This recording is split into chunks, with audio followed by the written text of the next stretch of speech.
estar vivito. Estar vivito sounds so cute, vivito. You could call a pet vivito, right? It sounds like that sweet. It's a sweet word, but I mean, it has its meaning, of course.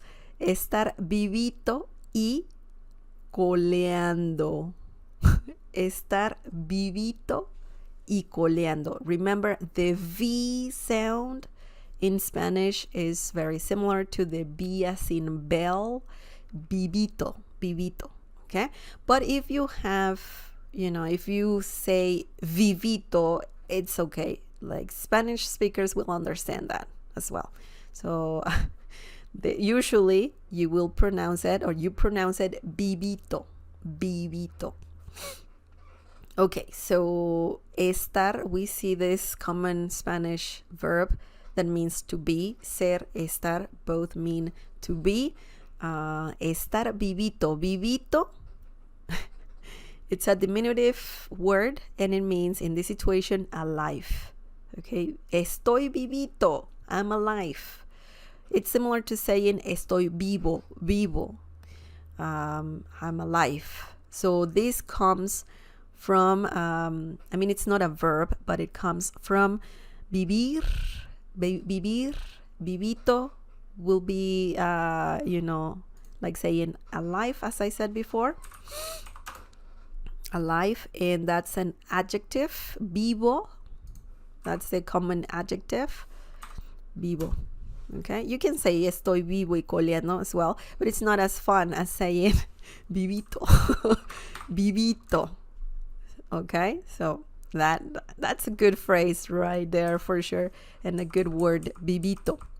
Vivito y coleando. Coleando, it's similar to saying when a dog shakes their tail. When they shake their tail, or dogs, they shake their buns. So it's similar to that, coleando. But we're not talking about ducks or dogs. We're talking about something else. So the literal translation is to be alive and shaking the tail. So for some reason, you're shaking the tail. What? Shaking one's tail. I don't think we have tails. We don't have tails. We have buns. So it's similar to shaking your buns, right? Shaking your buns. But cola means cola. Cola means, it's a very common word that means butt. You're behind. If you say cola. I know that there's a, cola also refers to the soda, I think, cola. It's part of a brand. But anyways, we're talking about the behind, okay?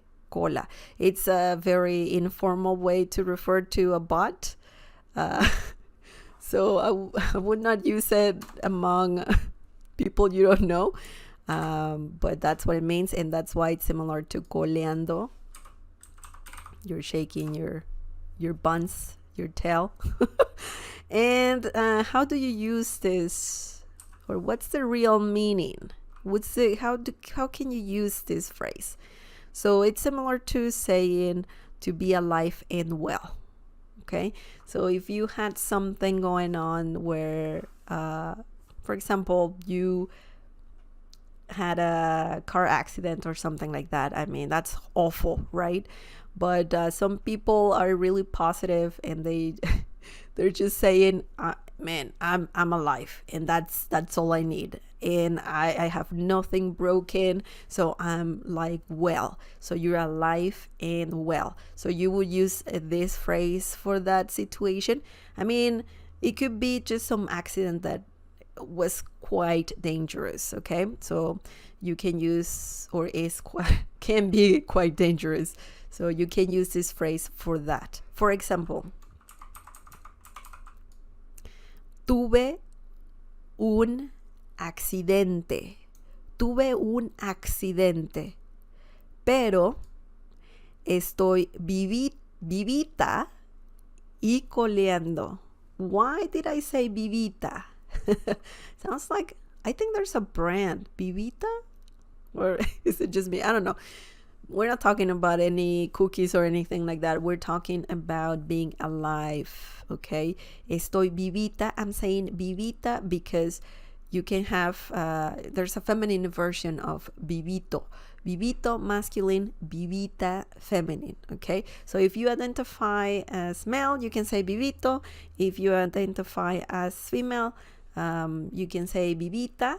If you don't have any gender, like you don't identify with any gender, you can just change the A or O with the letter E or E, vivite, right? Vivite. But that's quite interesting. In this case, vivita, I'm saying vivita y coleando. So, tuve un accidente. Tuve un accidente. Tener un accidente is like saying to have an accident, okay? So, tuve comes from the verb tener, means to have. Un, or in this situation, un accidente, accident. It doesn't specify what kind of accident, but it's just an accident, okay? But,